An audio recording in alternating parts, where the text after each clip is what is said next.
Good evening, and welcome to a new edition of Urban Sentinel Live. And I'm your host, Reggie Kearney. I want to welcome you to Urban Sentinel Live on Pod TV. TV.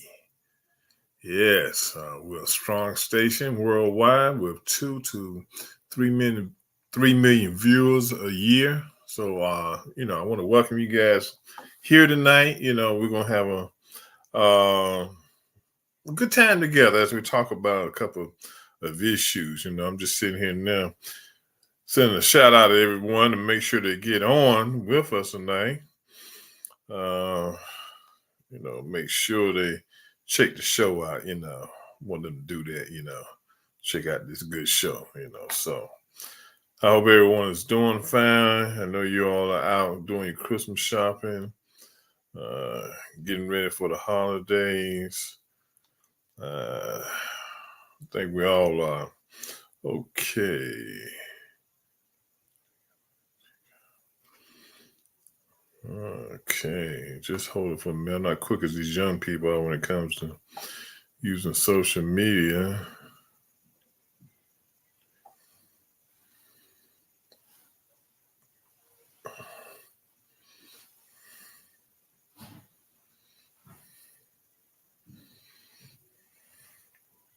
Okay, got that done. Okay, so look, before we get started tonight, you know what? I did have a guest tonight, E2 Evans, and he couldn't be with us tonight. He's a icon in the fashion industry, and couldn't be with us tonight. He had death in his family, so my prayers go out to his family tonight as they prepare to bury one of their loved ones, to give them a homegoing service. So I want E2 to know we praying for him and thinking about him. So sorry he can be with us, but he will be with us in the near future.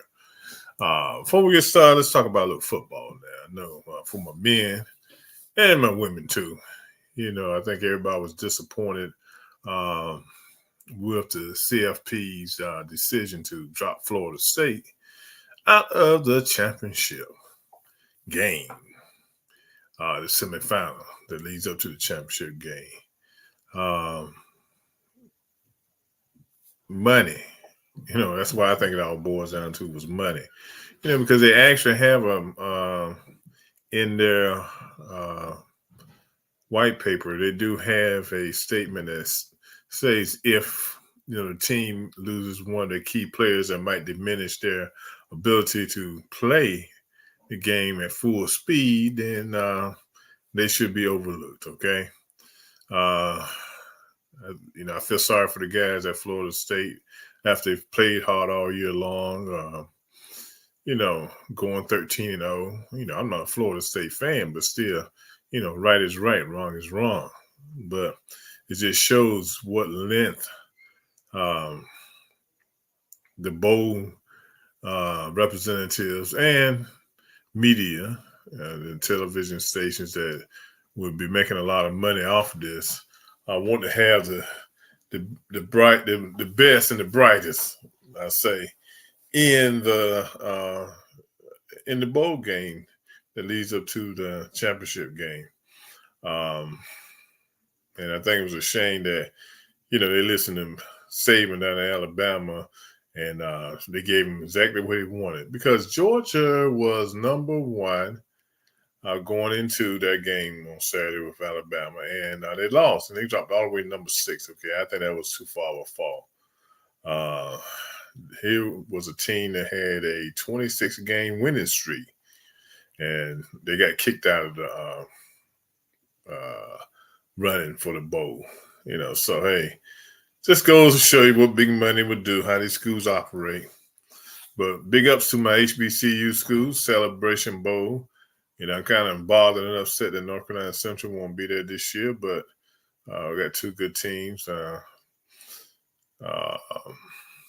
Florida A&M and Howard University. Okay, so I'm still going to have a good time down in Atlanta on December the 16th with the Celebration Bowl. So if you're down in that area, or if you want to support the HBCU schools and their with that bowl, the Celebration Bowl,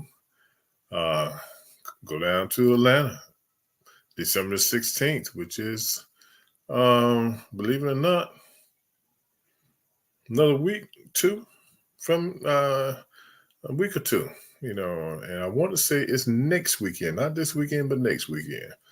So I'm pretty sure everyone will be going down to the Celebration Bowl. I'm sure you're exactly correct. It is the next weekend, like you were saying, Yeah. and it will be Howard against FAMU and all along those lines. Central did get to go to the FCS Bowl, did not last long there and everything because they had the game.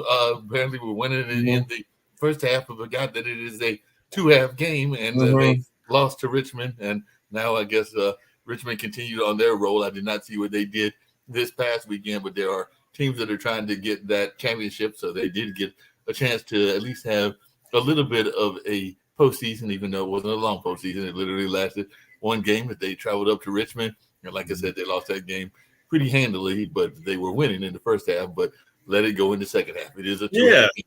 Yeah, I checked the score out. I didn't realize they were playing. I was flipping through my ESPN app, and I said, wow, gosh, if I'd known that, I would have gone down to the game. Right. But, yeah, they were winning at halftime. They were doing good. It was a close game at halftime. They weren't winning, but it was a close game. And then when I looked at the final score, because it wasn't televised on ESPN up here, right, I said, what? Yeah, it was not a close game at all. But like you said, sometimes, after you lose a game, it surprises you. My alma mater, and I'm actually wearing their shirt. You folks can't see it in this particular pose and everything, but it's Marquette. And we made it all the way up to number 3 after we beat the number 1 team, Kansas, and lost a very close game to Purdue, at that time, the number 2 team in the country that then went on to number 1 and everything. And then they lost, and now Arizona's number 1. But because we lost to Wisconsin, which is an in-state rival, we fell all the way down to 8. So, like you said, sometimes politics plays a role as well. So it does. It does. The polls and stuff aren't fair to the teams. We can look at Colorado. And they didn't need to be in the polls anyway. But after they lost their first game, they slipped, and second game slipped a little more. By the third game, when they lost, they were just out of the polls at that time. So that's how there's no telling. We've got a tough game on tomorrow because we've actually got to play where Shaka Smart came from. So we've got to play Texas, and hopefully we'll pull out of a victory. But if we don't, we'll probably drop below the top 10 and everything. So, like I said, those polls, 1 minute you can be at the top of your game, the next minute you can be down, and all along those lines. I had a question for you based on something I heard politically. I know we could continue on this sports conversation, but I had a question for you because I saw today, and I mentioned it on our show World Edition. I might have even mentioned it on World Politics, but we didn't get into a discussion around it. Apparently, in this age of division, we have a new record. Apparently, Kamala Harris set a record for the most tie-breaking votes of anybody that was a vice president in about 200 years. So the last person that had this record before Kamala broke it was a slave owner, and all along those lines. I didn't see who the slave owner was, but they did say that Kamala Harris has broken the record for the most tie breaks in a White House and all along those lines. Because we do know that the vice president is the one that conducts the tie breaks, and we do know that it is a very divisive Congress and a divisive country. So apparently she set the record. So what are our thoughts around this? The fact that Kamala is to become a tiebreaker in this space. So she set a record. I can believe it, because when you look at I think the first year until they were able to take over the Senate, where it was 50-50, and then they had to go do the rerun down in Georgia. Do the campaign down in Georgia and runoff down in Georgia. It was 50-50, and but you don't, I think the reason it caught so many people off guard because you didn't see nothing getting done, okay? Right. You didn't see nothing getting done, but there are a lot of little bills that get passed between both the House and the Senate we never even hear about, a lot of procedural stuff that gets taken care of, so, you have, even if it's not a bill, if it's procedural stuff that, somebody got to break the tie to get the ball rolling. Got to get that ball rolling, and apparently that's what she's been doing. One of her jobs. There are people that say that she has been given tasks that are next to impossible to complete because a lot of people have been critical of the fact that they gave her this migrant task or dealing with migration and a couple of other tasks that they have given her that they some of the critics of the administration have said that they don't feel are fair and that they don't necessarily give her a chance to highlight herself and all along those lines. But I just wanted your thoughts. Right. I know that they've given her different responsibilities, and some of these are like almost tilting at windmill kind of projects and everything. But I just wanted your thoughts as to whether they have given her any duties that she can actually show her mettle and all along those lines. But I kind of know, and some people might get mad at me saying this, but I get mad at her for not doing things that she could have done. After Biden gave her the task of coming up with the immigration reform, she didn't put anything down on paper. Man, you got to start somewhere, even if it might not be the right thing at the beginning. You got to put something down on paper so you got something to work with. Okay. And I think that's where her downfall has been with the immigration reform, that she didn't put nothing down on paper. That she went down to the border and went to a couple of countries in Central America, asking the presidents of those Central American countries to work on not allow their people to come to America. And what the government did, they sent them some money down there to kind of help them out with the economy and some of the hardships that the people are facing down there, but it didn't work, because you got to realize, and I've talked to people from El Salvador and places like places like that in Central America, some of the Central American countries, gang violence is terrible down there. No, it's terrible around the country. I actually had a guest on our World Politics show, Robert Riggs, who does true crime podcasts and does a number of other things.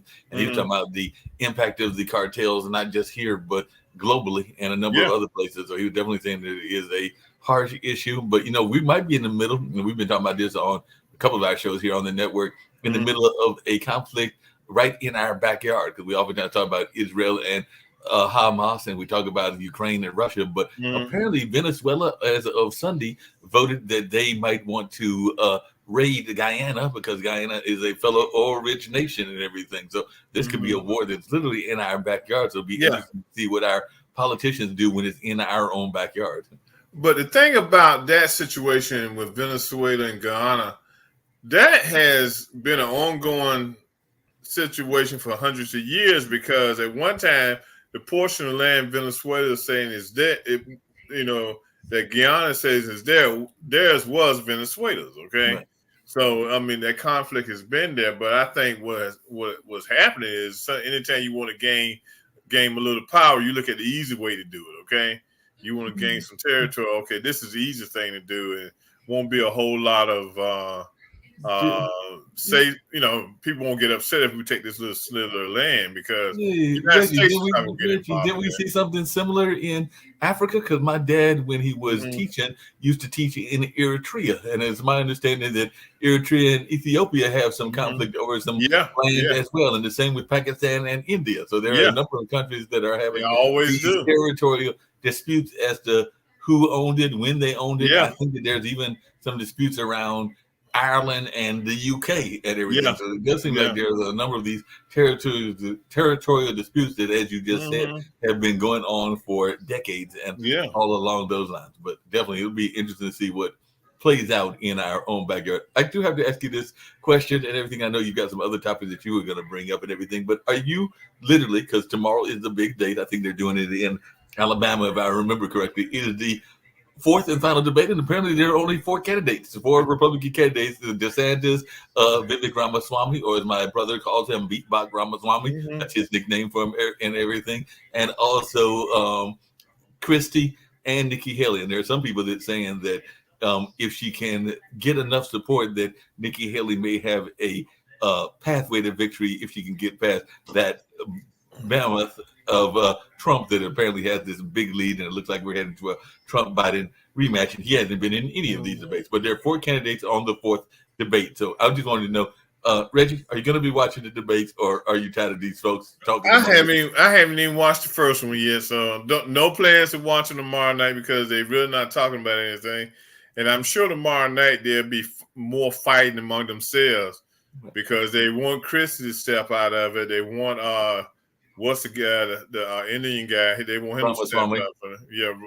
What is it? Ramaswamy, whatever his name is, and a lot of people are pushing for DeSantis to drop out because he's having so much conflict within his organization. Plus, his funds are getting low. But so if it's just Nikki against Trump, is there a way that Nikki could win? So that's my question. Or is this just a exercise in futility? Look, let me tell you something. White men do not want a woman in the White House, okay? They showed that with Hillary, okay? If it had been Bill Clinton running again, Clinton would have got elected, okay? For some strange reason, older white men they fear having a woman in the White House, okay? And I think even though a lot of people are pushing Nikki,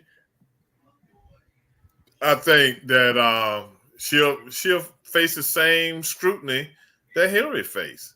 The country is not ready for a white female. I think a lot of times or a female period, because I think they feel the same way about Kamala. I think there's a lot of people that are pushing back against Kamala. I actually heard something interesting. I was quoted a figure, and I don't know the exact figure, but there are folks that are upset at certain politicians, and they want those politicians gone for whatever reason. They want those politicians gone. And I heard recently that some very big money, and I think I quoted 250,000. It might not have been that much. I'm actually going to look it up and everything. But Hill Harper actually wants to run for Senate. He has no interest whatsoever in running for a bigger office in the sense of like the House, or actually that's a lesser office. But I know that a few days ago he actually reported that he had been offered $20 million to run against Representative Rashida Tlaib, because there are people that feel that Tlaib is too far in the support of Palestine and all along those lines. But I just wondering, what is your thoughts about this? Because apparently, Hill Harper wants to be a senator. That's why he's running for Senate. But apparently there's some people that were major donors that offered him, and apparently a Democratic donor offered actor Hill Harper $20 million to run against Representative Rashida Tlaib, an offer that he turned down because, like I said, he's running for U.S. Senate, which is a bigger office. So I think he's got his goals or what he wants, and it's not necessarily to be in the House, but he was offered $20 million to run against Representative Rashida Tlaib. Yeah. Now, let me say something. Now, we are in a country where we have the right to say what we want to say, okay? And as far as I'm concerned, the whole Israel-Gaza thing is a debacle right now, okay? Because where I draw the line is that I realize that Israel has to engage Hamas because of what happened, okay? They have to protect that country, okay? But in a war like that, in urban warfare, it's hard to not have casualties of the people of the community, okay? And somehow someone's got to figure out, if you're going after them, we got to stop killing so many people, I'm tired of looking at pictures of little kids and babies being brought into hospitals to be, operated on and things of that nature, okay? Now, we have to, even though we have free speech, even as a politician at times, you cannot always have the bullet pulpit, okay? You can't, because you got to realize you're not only representing your ethnic background, you're representing the whole community, okay? And so you got to tell your remarks to get the message out, but at the same time, not upset the apple cart, okay? Now, I think what she was doing, being that she's of Palestinian descent, she was going off on what was going on over there, okay? But, politics is such that you have to support, there's a lot of support for Israel, okay? Whether they're right or wrong and how they're carrying out the war, there's a lot of support from the United States, okay? And worldwide, they're getting condemnation now. They're being condemned for what they're doing, okay? There's no support from them. The only country that's supporting them is the United States, So I think she's got herself caught up where people just don't want to be bothered with her no more, because a lot of people, the people that want to give Hill the money are probably people that are affiliated with large Jewish PACs. That would be my guess and everything. Because one of the things that I've heard that's interesting, along with what you just said, is that I've heard some people, including folks on this network, that have mentioned the fact that apparently she still has family in Palestine. I don't know if they're in Yeah. Gaza or whatever, Yeah. but her grandmother apparently still lives Mhm. in that area. So I can understand where she would be concerned with a family member. And even to what you said, it is my understanding that the area that she represents there in Michigan is majority Muslim population. So of Yeah, it course is. there are probably a lot of folks that are in that area that are Mhm. supportive of what she's saying. Yeah. So in that case, she is representing her constituents. Now, I'm not saying that there aren't Jewish constituents and Christian Mhm. constituents that she also needs to be aware of and hear their concerns as well. But that's my understanding. And like I said, I've not been, don't think I've ever Mhm. visited Detroit, even though I've been to the Midwest in Chicago and definitely Milwaukee, where I went to school. But definitely, it's my understanding that that constituent where she is has a significant Muslim population. Yeah. But like I said, you got to walk a tight line as a politician. I think what happened was when she came out with the comments along with some other people, that Jewish pact said they were going to put up $100 million and target certain members of Congress or the Senate that made disparaging remarks that shows they're not in support of the Israel government. Okay, and that's where the sticky part is. Okay, and you got to take your lumps, and you got to take your lumps as a politician. Because if you remember her and the other three ladies that hang out in the little gang, they have said some things. Okay. No, they've definitely said some things, but I did have a question for you. I don't know the answer, but Hmm. some people have asked me the question, and you're there in DC. Hmm. I'm not doubting that the Jewish lobby is a very strong lobby and everything, but there's some significant Arab money that exists in the United States and globally as well. Is there as a strong and Arab lobby? And if there is, why are we not hearing from them as much as we're hearing from the Jewish lobby? Because every time I hear about the Jewish lobby, but I know that there is Arab money in the United States, just like I know it's around the globe. And of course, we know UAE, Saudi Arabia, and a number of other places have some folks that are making money that, well, I consider myself fairly poor anyway, but they make me look even poorer at everything because they got all kinds of money and all Yeah. kinds of situations. But I'm Hmm. not hearing conversations from their advocates as much as I'm hearing it from the streets. Now, on the streets, I'm hearing a lot of people advocating for Palestine, but where is the um, Arab money in this conversation? Or are they choosing to not put their money in the same way that the Jewish lobby is? One thing you got to, if you look at history, the Arabs don't care about the Palestinians. Okay, Mm, never had. They don't like them. right. Okay, never have liked them, and not gonna like them now. Now, I think the reason you find so many countries in the Arab community that are upset about what's going on there with the number, it's all because of humanitarian reasons. Civilians are being killed. Okay, and a lot of them there was a pathway being developed that would bring Israel and all the Arab countries together. Okay. Mm, Now there were some Arab countries that weren't that interested in that, but they would have gone along. Okay. Now they're saying that path to reconciling and having peace in the Middle East has been destroyed because of what Israel is doing. Okay. Now, but they keep the Palestinians at an arm's length. Okay. All right. So that's probably one of the reasons you don't hear a lot about them getting into the fray with the United States. Okay.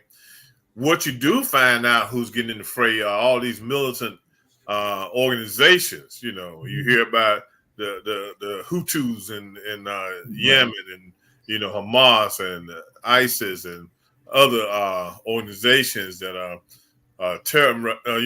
small time terrorizing the United States and the ships in the Red Sea right now. Yeah. So those are the things you hear about. But Egypt doesn't want the Palestinians in their country. Mm, The Palestinians are a group of people that have nowhere to go. Okay, they have nowhere to go. No country wants them. Okay, for whatever reason. I see them all as being part of the Arab community, but the Arab community doesn't see it that way. yeah, that's interesting you say that because as you're saying that, I mean, if I understand biblical thought and philosophy and everything, isn't that partially what the way the Jewish community and Israel was described biblically? Was that it was the lost tribe in the wilderness and all along those lines? And if that's the case, it sounds to me that Palestine may be the modern day version of what the Bible talks about and everything. If I remember my biblical narrative correctly. Right. And they're lost people, so nobody wants them, but at the same time, Hamas has a vendetta that to carry out, and they want to literally destroy Israel. Okay, they want to kill everyone that's living in Israel right now, which is going to be impossible. So you're going to always have this conflict, but at the same time, Israel cannot get rid of Hamas. I mean, it's going to be hard. How do you pinpoint and how do you pin down every member of Hamas? Okay. You raised a couple of interesting questions that have come up on this network and on various shows, because there is a gentleman that has said that when I have brought up what I have said, because I've read a couple of stories that I've heard that the Hamas leaders have said that they saw this as a way to undermine the two-state solution, that they were saying that I was saying that was a correct assessment and that I was backing that assessment, when all I was saying was that is what I had heard from reports from the Hamas leaders and everything. And then the other thing that has come up on the network, and I'd love to hear your thoughts about both of these things that I'm going to bring up, is this notion of Hamas and Palestine are not the same thing, but there are people that want to confuse them as being one and the same. And if you are going after Hamas, don't you have to target Hamas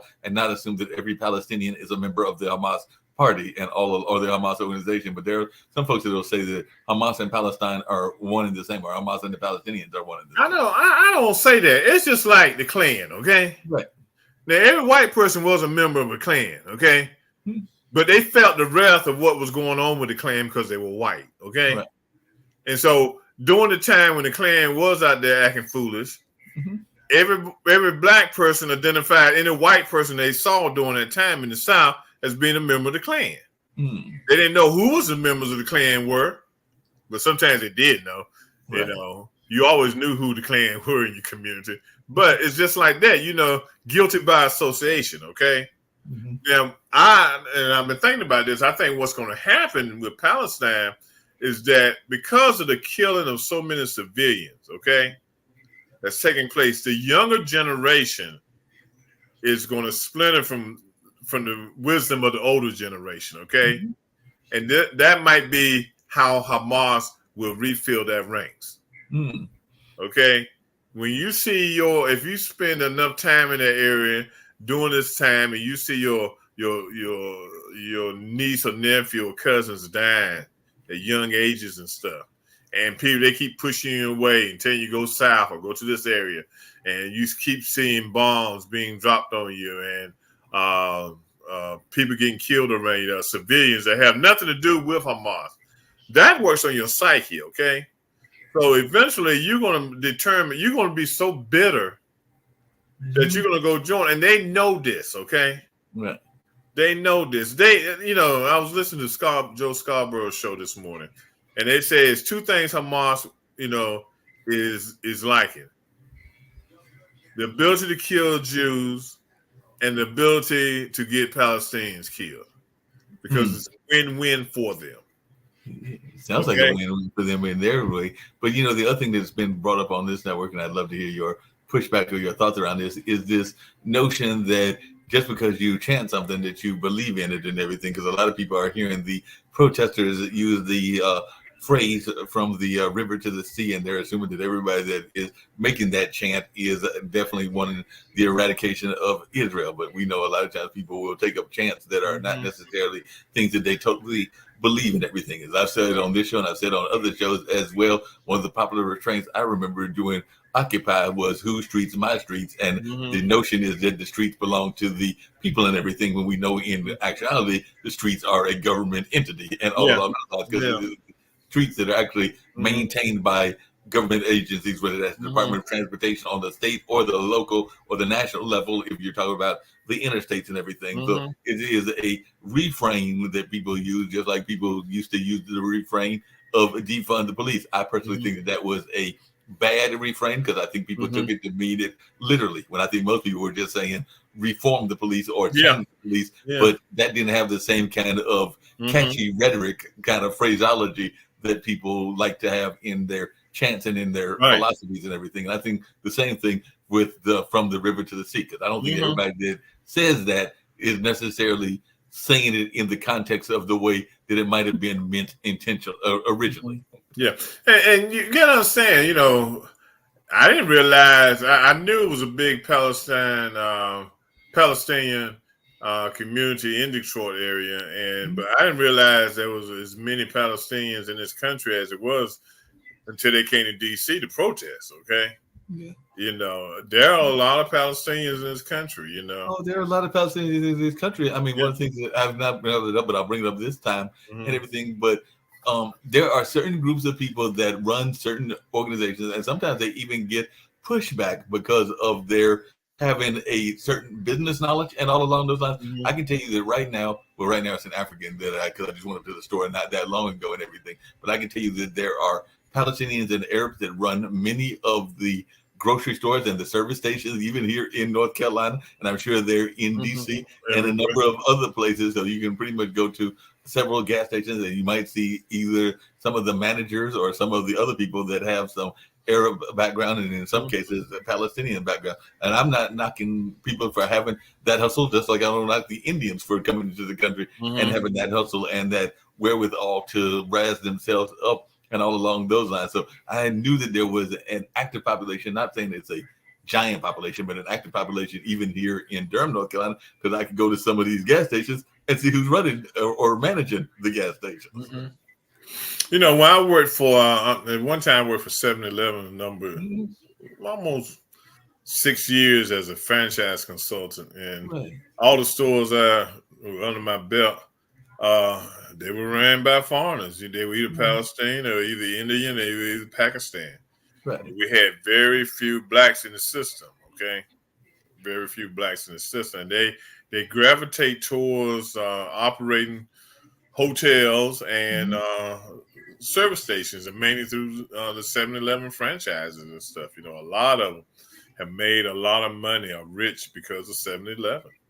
Yeah, I mean, and that was one of the complaints, and I'm not saying it is a correct complaint, but I even remember a classic African-American movie, ironically, about somebody with the same last name, even though we're not related. But I remember that was part of the narrative around Spike Lee in one of his movies when he would have people that were complaining about both the Irish and some of the Arabs and other folks that were running certain parts of the business, even in Harlem and all along those lines. Because as I recall, that was part of the narrative around Do the Right Thing and all in that space. So definitely that has been a conversation when some people are seeing different parts of society come into areas that are historically African American. I know that that's been even in DC with some of the gentrification, that some of the people that are actually running the businesses, even in what used to be historical black areas, like I want to say Adams Mark is a historical black area, but it's definitely got an influx of people from other countries as well. And like I said, I'm not knocking the hustle. I'm not knocking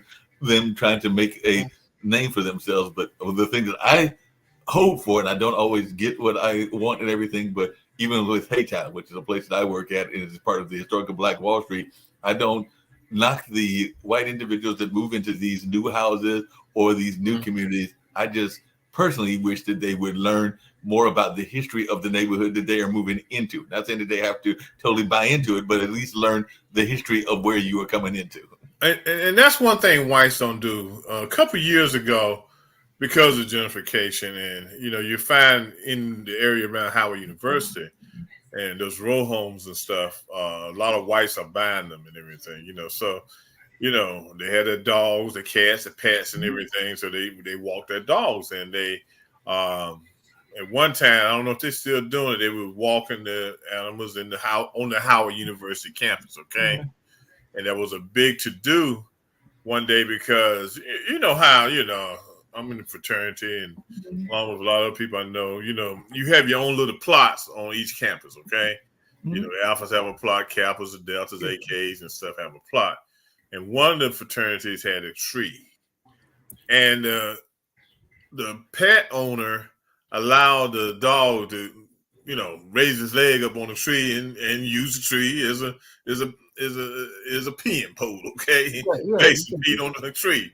And that was a very, big uproar about it because they don't understand the significance of what that plot means to a fraternity or sorority. They didn't see, all they saw was a tree that the dog wanted to go up and use, okay?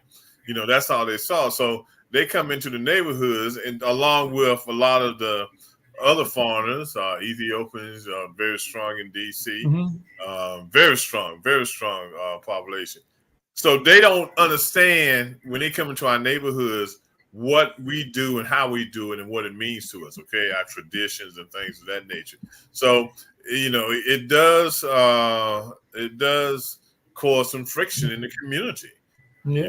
I see that just down from Hayti, because like I said, there are a number of people, some that are European American, some that are Asian, and other communities that are walking through the neighborhood and walking through some of the communities, and like I said, not always learning the history of the neighborhood that they moved into, and sometimes they are, just kind of like carefree and not paying attention to what they have stepped into from a legacy standpoint. Speaking of legacy, I don't know if you had heard this, but this was something that I had not reported on any of the other shows. So I reported on your show and everything. Okay. But apparently the St. Augustine's University president, we know that's a major historical university, Christine McPhail, said that she recently learned that she is out of a job on Sunday. So she is no longer there. And she said that she was fired as that particular university is facing the loss of accreditation. So on the same day that she was let go of, according to the Southern Association of Colleges and Schools Commission of Colleges, on colleges, let's just say, the agency voted to strip the university's accreditation. So it looks like that McPhail was told by the University Board of Trustees on Sunday that she had been fired without providing specific reasons. And she says she's trying to figure that out for myself. And apparently her attorney is saying that the firing is tied to a discrimination complaint, and she had filed the complaint alleging discrimination based on her gender against the board weeks earlier. So we even have gender conversations even in our own universities as well. So I didn't know if you had heard about this or I hadn't heard about that. I tell you, I'm pretty between Shaw and St. All, they have had their struggles.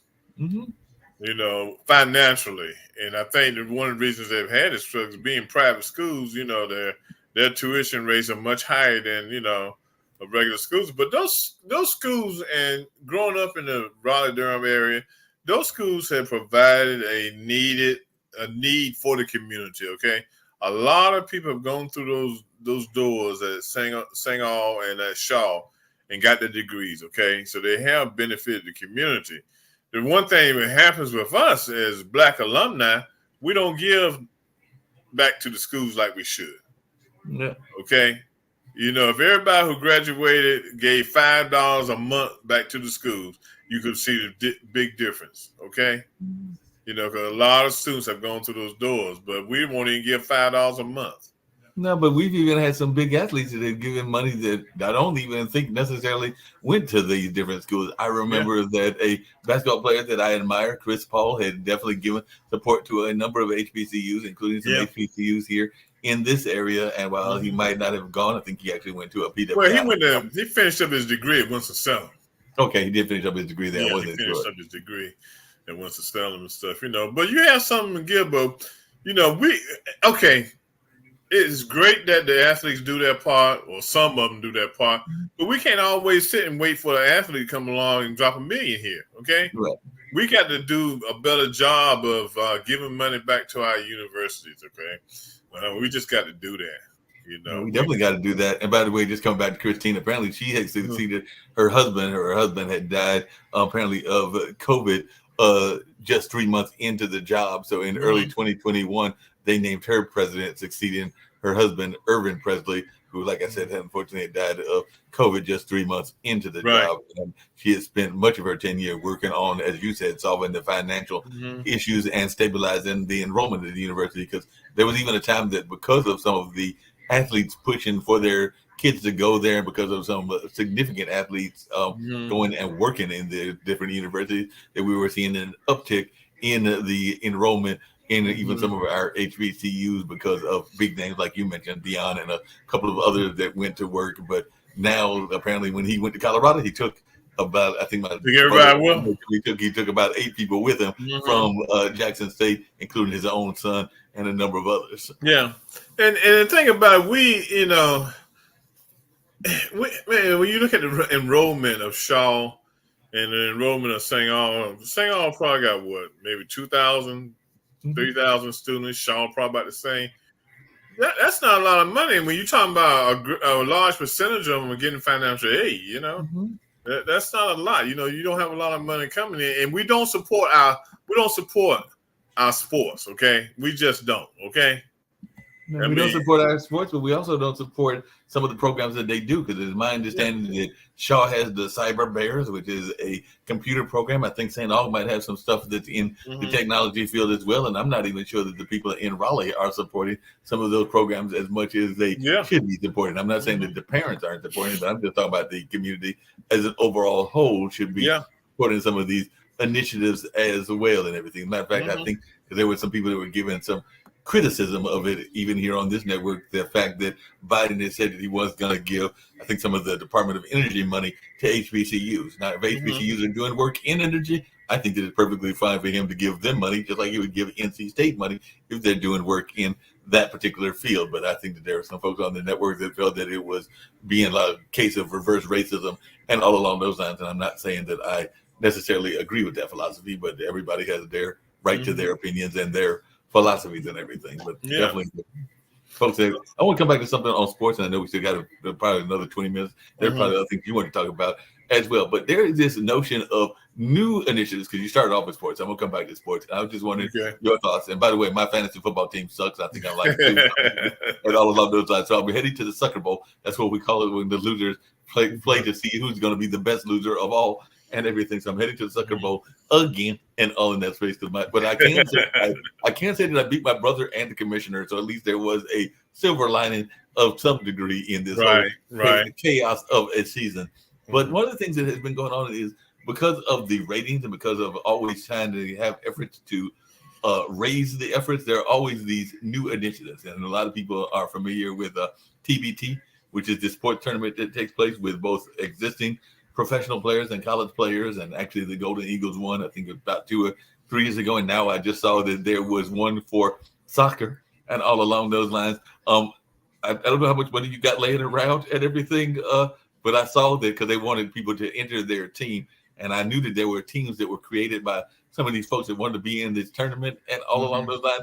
The entry fee to create a team in the new TBT, because it's TBT soccer, because I think they had already done men's sport, and the men's sport will be back in the summer, and I'm sure the women will be back, but they're doing TBT soccer. And I want to say the entry fee was like $40,000. So if you got $40,000 laying around, we could start the Urban Sentinel team. But I know I ain't got $40,000 just laying around. So I saw that entry fee, I almost choked, because that was the entry fee to create a team in this particular tournament. It was like $40,000. I'm like, well, let's just say, because I think in the basketball, there's like, because there was Carmen, there was the Golden Eagles. Let's just say that there's 20 teams, and that's just me giving a rough estimate. It might be more than that. And let's say that the fee is something similar.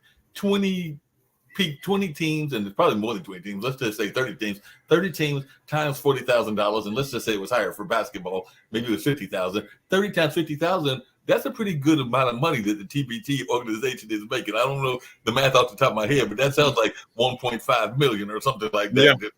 Just off the top of the head. And that's just off of the entry fee for the teams. We're not even talking about the fact that there is a smaller entry fee, I think like $15 or $20 per person that is entering the tournament itself and everything. So they're making a pretty good penny. But that was just an aside. But the question I have for you is, the NBA started this new thing called the NBA Cup, because there was this ratings thing and all of this line. So as a sports fan, what is your thoughts about this NBA Cup that's in the middle of the season? It's good, and I'm not going to say it's added a whole lot of excitement to the season, because in a sense it hasn't. But the other night, Indiana knocked Boston out, and Boston had knocked Philadelphia out. So I think it's a good thing. It's going to be a badge of honor whoever wins the trophy towards the next couple of weeks. I think be over by time. I think Christmas Day is a championship I think so. But I mean, it's a badge of honor to wear during the year and saying I won the in-season tournament. Okay, Yep. then given the fact that the big tournament is still going to be the tournament that comes at the end of the season. Okay, that's still the NBA trophy. But I think what Silver was doing, he was trying to add a little more excitement to the league. But I don't see where it's added the excitement to the league. But whoever wins will be excited about winning and getting that trophy, okay? They'll be excited about getting that trophy, and even some teams that people thought would not stand a chance to win the overall season, they may win the trophy, because it's my understanding that during this cup run, the Lakers have been playing very strong, even though people have said that the Lakers have some internal conflict and that they got all these different egos, but apparently the egos are working well enough to at least be on a championship trajectory. I'm not saying that they're going to win the championship, but at least they're on a trajectory to be contenders. Yeah, and I don't say, Indiana could come and win the whole thing on Christmas Day, but they might not even get into the playoffs at the end of the regular season, okay? But, I've been watching the NBA this year. There's no real strong teams. Everybody's beating somebody every night except for San Antonio. I think they only like a 16-game losing skid like they usually are. But all the other teams been beating each other back and forth. So they've been beating each other back and forth. But even on that, I sometimes wonder, and I don't know if you have any thoughts. Well, one you mentioned earlier about the playoffs, and I do think that Florida State and Georgia got robbed. But apparently, this is a moot point effective next year, because I think we're going to have an actual 14-team playoff. 12 teams next year, yeah. So we'll have. It'll be a moot point next year. Now, it's nothing else you can do in college football. 12 teams. That's what you can do, and it's up to them 12 teams on how they prepare to go at it and get to the top for New Year's Day. Okay. The week after New Year's, we'll figure out who's going to be the champion. But what I was going to ask you, Reggie, is there is this notion, and I know that they talk about parity, even parity in the NFL and parity in baseball and hockey and everything, but there is the strong possibility that out of the South, where Atlanta plays and the Panthers play, and even out of the division that I like, the where the second place team is the Minnesota Vikings, that a subpar under 500 team could make the playoffs, because definitely I think that the winner of the South right now is like 5-7 or 5-6. 5-6. Did Atlanta win Sunday? If they didn't, they're 5-7. If they won, it's 6-6. This is my thing. If you have a division and they're playing subpar football, they shouldn't even be counted in the number, okay? All right, because the subpar football team could come back and win the whole thing. Now, it was just like years ago, it hadn't been that long ago, the NFC East, they included the Washington Redskins at that time. Washington Redskins won the division with, I think, it might have been 10-6, it might have been 9-7. I don't know. It was a subpar thing. It might have been 8-8, okay? That was when the NFC East was terrible. Okay, nobody was winning. Apparently that's the case with the NFC South. And to answer your question, yes, they did win on December 3rd. So 2 days ago, they won 13-8 against the Jets. So they are 6-6. And like I said, that is literally the record of my Vikings and the record of Seattle. So there are the possibility that some even money or even record teams or teams with a slightly losing record could still make the playoffs, and that to me is a scary notion. But that's how it's set up. It's set up whoever wins the conference, regardless of what their record is, it is the champion. It's sad. Who wants to look at a subpar team being the champion? Because what happens is there are going to be other teams. Okay, like right now, with Philadelphia playing the way they're playing, Dallas is now a wild card team. And they got they holding the spot down the wild card because they only lost 3 games. Right. The rest of the teams have lost like 5 or 6 games, so underneath them. So if Philadelphia can play out the season and stay with 3 losses or 2 losses, then hey, Dallas is a wild card team. Dallas' record is better than anybody in that division, the Southern Division. So why can't Dallas be made they can't make them a conference winner, but be given a better seed than the conference winner?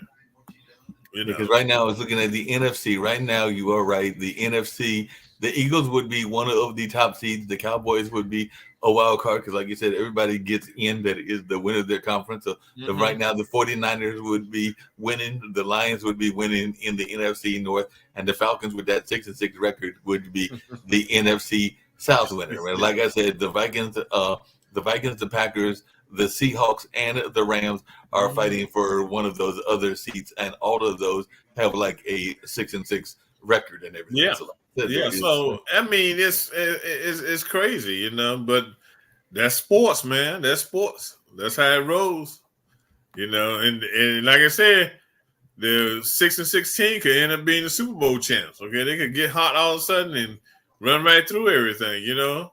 I mean, it's possible, you know. It's sad, but it's possible, man. It is quite sad and quite possible. Yeah. Like you said, and all of it. Hey, we talked about it before, and I'll come back to the news and everything.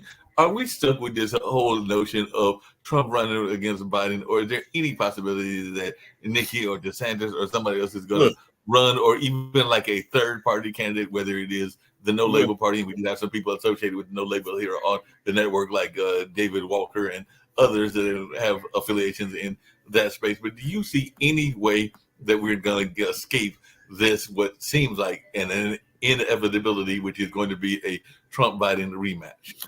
I honestly think that when the primaries come around, I think that's where they're gonna sink them, man. I really think they're gonna sink them there because I don't put a whole lot of value in polls, okay? And I think most of that 30% is his Looney Tune base that lives out in the woods in the shed. Okay? And I think what's gonna happen, because when you go behind, you don't have to talk. And one thing about Republicans, like I tell them, they scared. They're scared of Trump for some reason. They're scared. They don't want to lose that base, so they don't say nothing to him and everything. But when you come time to vote, when you go behind that curtain, people don't know who you vote for. And I really think that's what's going to sneak up on him and bring him to his knees. You know, I just feel that way. I think people, you know, going to use common sense and not vote for this jerk, okay? I think, too, what's happening, too, I don't know if he wants to win or what, but he's out there giving his playbook now what he's going to do. Now, if I was going to do all that stuff that he said he's going to do when he gets in office, I keep that to myself and surprise y'all, okay? I'd walk in there and say, okay, Constitution's gone today. CNN, all the liberal television stations, CNN, MSNBC, I'm shutting you down, okay? Well, I mean, that's the joke, Reggie, is that people say that he could literally become the first monarch since we overturned the monarchy in the independence of why do you tell? There are folks that are speculating that he would want to institute himself as king until he is gone from this earth and everything. And I'm not saying that is the case. There are also other people that have jokingly said that they don't think that he expected to win the first time that he won, and that he was doing it almost as a joke campaign and all along those lines. But there are some serious people out there that are speculating that if he wins the second term, that he would declare him, he would kind of like change the rules of the game. Yeah, well, he will. But why do you tell everybody your plan? That's true. Okay, and the boy is seen now. About a month ago, he was giving a speech in New Hampshire, and he was talking about Obama like he was still president. Who was actually like that wasn't Biden that was in office? It was Obama that was still president. And so the guy had some neurological issues. Okay, and I'm hoping they all come out. People don't talk about that. Just like they don't talk about. I've heard people that have said that they talk about what Biden does in his cognitive dissonance or whatever the phrase is, but they don't talk about the fact that I've heard some things that have been said kind of insane by Mr. Trump, and I've definitely even seen some stumbling by Mr. Trump, and there's only a 3 to 4 year difference. So people are always talking about how he is much sharper than Mr. Biden, and I'm not 100% convinced of that because I've also seen him. Here go Trump on the last test that he took. Yeah, they told me to count these cows, and I counted the cows. It was 5 cows there. They tell you I'm smarter than Biden.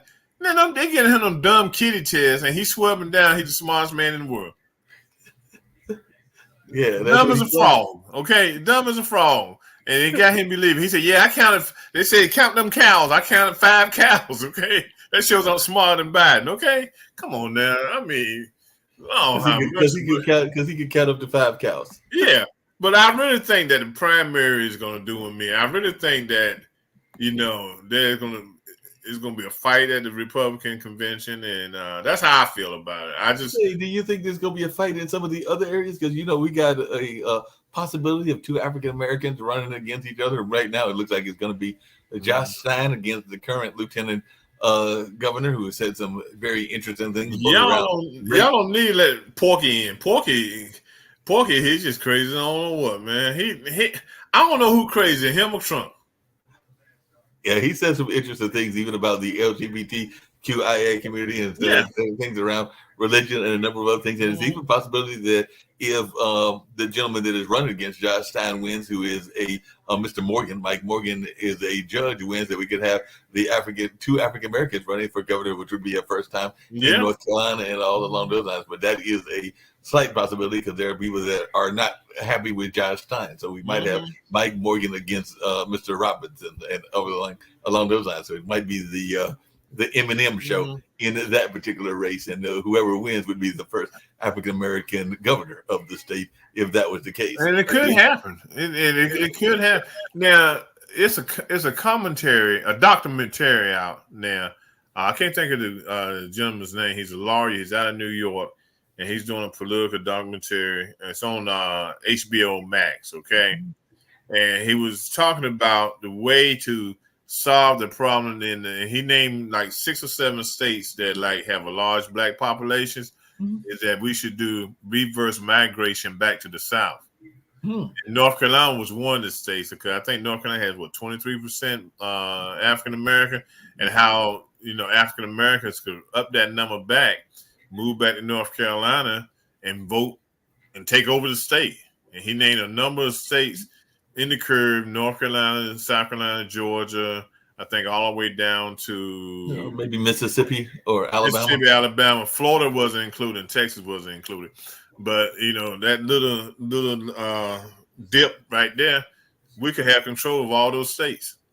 Yeah, but the thing about it, and I've heard people talk about it before, about reverse migration. The thing is, it's hard to get people after they have lived in the area for 10, 15 years to say, I want to move back home. But a lot of people have moved back to North Carolina. I know from up here, from New York, Philadelphia, Boston, have moved back to North Carolina.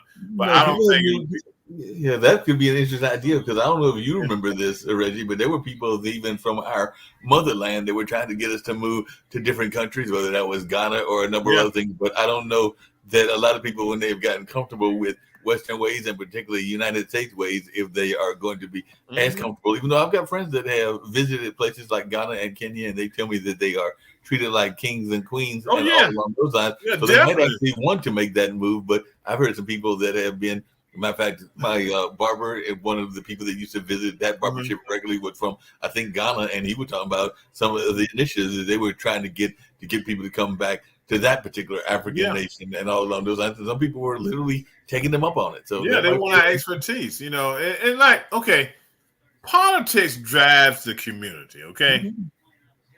A lot of people are not interested in politics. A lot of people are just interested in going to work every day, going to church on Sunday, having a good job, having a good house. I mean, my son and his family, they live in Houston, Texas.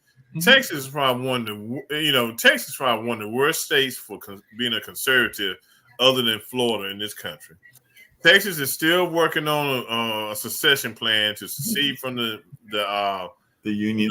The union, and I hope they do, and they're gonna see how life is without the United States being a partner with them. Okay, they're gonna understand that they need to be a part of the union. Don't they run into another problem if they secede? And I'm not saying that they run into a lot of problems. Because if they secede, just go through my theory. If they secede, I think that there was a famous war. I think it was the War of 1812 or something. So let's just say they seceded. What is to stop Mexico, one of them other Latin American countries, from coming in and taking them over and everything? Because that was part of the nature of the War of 1812, if I remember correctly, was that we were in battle with some of our southern neighbors. So I'm not saying that the people in Texas don't have a lot of guns, and they probably could defend themselves, but depending on how many of those Latin American countries went against them, it could be a situation similar to Israel against the Middle East, only in this case, the forces united against them might be stronger, and they Yeah. might not have the same results as Israel, because Israel But has been they lose a the lot because they're gonna lose a lot of their population because people gonna get them and moved in, show up. They're gonna lose that money base is gonna stink. Okay,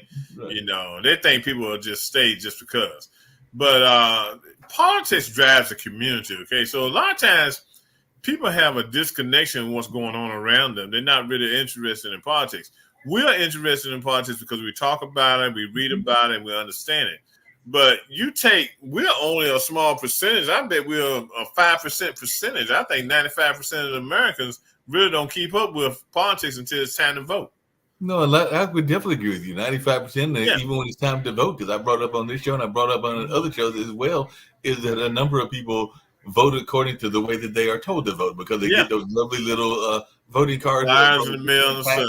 and Yeah. the different organizations that are telling them who they have endorsed, and then they vote accordingly and all Yeah. along those lines. So a number of people are not well informed. I agree with you on that. There are a number of people that are paying attention, like we were earlier, to sports. And by the way, I just realized, because I looked it up, that the Panthers, the team down here in Carolina, is the first and only one to be effectively eliminated. So the rest of the teams still technically are in the hunt, including some 3-10 teams and the 2-10 Patriots. So the Carolina Yeah. Panthers, who only won one game, were the first team to be eliminated. But a lot of people are also paying attention, speaking of sports, to what Taylor Swift is wearing when she's coming to support her man, and all along those lines. Yeah, that's what we pay attention to. So I guarantee you 80% of people don't even understand what Trump is trying to do, No. I mean, so we don't pay attention because even in local politics and state politics, and because I'm into politics and used Well, to be a politician.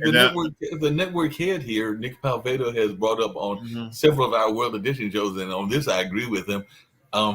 You're in DC, so you have probably looked at the budget, but he has brought up the budget and has said that most of the people in America have not even looked at the budget, much less tried to read it and everything. Well, yeah, we don't understand. Like I said, even on the local level and the state level, I know stuff that my next door neighbor don't know because they don't pay attention to it. They don't know the people like I do, the players and stuff. So like I said, the only time people really get interested in politics when it comes time to vote.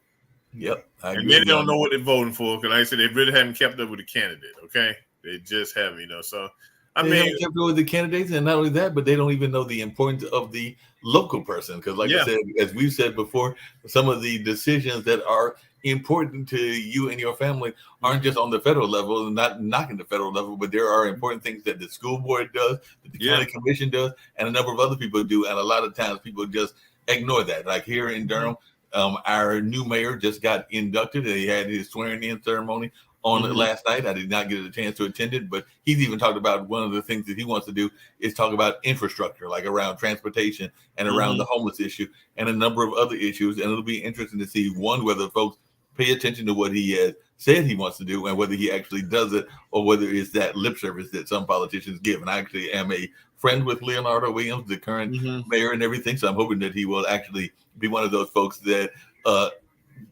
does what he says he's going to do. But we also know that people can sometimes get caught up in the politics of politicking. We saw that even with President Obama, because a lot of people, as I've said on your show before, a lot of the activists were expecting him to do more than he could actually do because he had to learn the game. Because being a game as an activist is not the same as running with these political types. It's a whole different ballgame.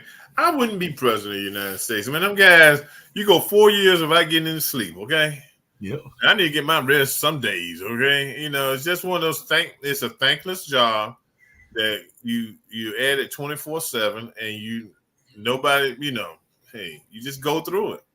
And that's why I think that Michelle Obama will never run, because she saw her husband go through it for 8 years. I don't think that she has any interest in doing it after she saw what he went through. And I was actually surprised that Hillary wanted to go through it after she saw what her husband went through. Yeah. I mean, them guys lose weight. They lose, hair turns gray. It's a rough job being president of the United States. I mean, and I think that's in any country. I don't regardless of what, if you're a dictator, you got to try to make sure ain't nobody trying to kill you and everything, So it's a job, that a lot of guys, don't want, but but then you get the crazies like Trump who want that power, for some strange reason. They want to be able to, turn things around in their way. you know. No, but isn't that one of the famous quotes that's been out there forever, which is that power corrupts? So I think a lot of people sometimes get into it because they may have idealistic goals when they first come in, but then sometimes they get caught up in the power game. Because one of my complaints, I don't know if I've ever brought it up on this show, but you mentioned churches, and I know that you are have some religious connections and everything. But one of my complaints against certain church leaders is that they get too caught up in the personality aspect of the church, and that's where I get frustrated with some of the Christianity. But it's not just Christianity. I've also seen it in Muslim religions and Jewish religions, and even in some of the Eastern religions, where people get too caught up in the personality narrative, and the prosperity narrative. And I'm going like, but I don't think that that's what the guidebooks, which is what the Bible and the Quran are supposed to be, was about and everything. I think that it wasn't necessarily about personalities. As a matter of fact, I think there's some famous quotes, and I can't remember them off the top of my head, about if you get caught up in that adoration kind of thing, that's a quick way to not get to heaven. And like I said, I don't know whether I'll make it or whether any of us will make it, but if there is a heaven, but if we're going to make that journey, I think that one of a quick way not to get there is to get caught up in some of these ego things, which a lot of them I think get caught up in. Most definitely, you know. I mean, too many men are getting and women are getting rich off the church. Okay, you know, definitely. There's nothing in the Bible about prosperity. You know, you look at how Jesus lived his 3 years in his ministry. He didn't have a house. He didn't have nothing. He depended on other people. You know, even though he was able to create some miracles and feed some people, he still wasn't one to receive a lot. Okay, and you got these guys out here. You know, one thing they keep talking about is God wants them to be blessed, okay? Bless me. Give me a plane. God wants me to be able to go be on a plane so I can go give out my messages and stuff. I mean, them guys get on my freaking nerves, okay? Oh, they totally get on my nerves. I told you before, one of the ones I remember wasn't it Oral Roberts that swore up and down that unless he got a certain amount of money, that God was going to take him home. And I mean, God did eventually take him home, but it wasn't at that timeline that he gave and everything. And then the ones that I find really funny, because one of the quotes that I do remember from biblical leaders and even religious leaders is that no one knows the time or the place, meaning for your own mortality, but also the mortality of Earth in general and everything. But you have these folks that every year, I haven't heard any so much this year, but I'm sure as we go into the new year, there'll be people that have swear up and down that 2024 will be the last year and all along those lines. And there's all these folks that come out every year. We saw it during the new millennium. I'm sure we'll see it in 2025, but they are always one to speculate when they out there, man. They out there and they believe in that stuff, man. They believe it. Well, look, my brother, I got to go. Got to see the kiddies in the morning, but it's been real, been real conversation. I'm sorry your guest wasn't able to make it. My prayers go out to him, like you said earlier and everything, but it was a fun conversation. Even though I don't have those kids, I can't relate to that aspect, but I can tell you that on Thanksgiving, which was the last weekend, I had the pleasure of hanging out with my nephew. So I got two nephews, and they are, sometimes I'm sitting there and I'm sure you can relate as we're heading out the door, but one of them, the youngest one is, I think, 6.5 or 6 feet and a half or 6'1", and the oldest one is like 5'11 and a half, maybe 6 even. And I'm sitting there going like, I remember when Malik was with his then wife, because right now he's engaged to another young lady, with his then wife, and y'all were born, and now y'all are as tall, if not taller than me. And I'm not sure I'm ready for this and everything. But like I said, but I remember when they were little short people, and now they're, like I said, up there. Because one of them, I was being slightly stereotypical, and I was saying like, because he's tall, I was like, "You gonna be playing on the basketball team?" He's like, "No, Uncle Mark, I like soccer. I'm gonna go for a soccer scholarship." I was like, "That'll work too." Yeah. Okay, my man. Look, for the viewers, I won't be here next week, but I'll see you again week after next. Sounds good. We'll run this one or another one the following next week, and then we'll be back on. Today is the 5th, so we'll be back with the pre-Christmas show on the 19th. The pre-Christmas show on the 19th, and hopefully your guest that was going to come on and talk about fashion, because I'm definitely looking forward to that. So next week on the 12th, we'll run a rerun, and we'll be back on the 19th, and looking forward to those conversations. Sounds good. Hey, y'all take care, people. Enjoy yourselves. Hey, good chopping it up with you, Mark. You take care, man. Have a good rest of the week, man. You do the same. Take care now. Bye-bye.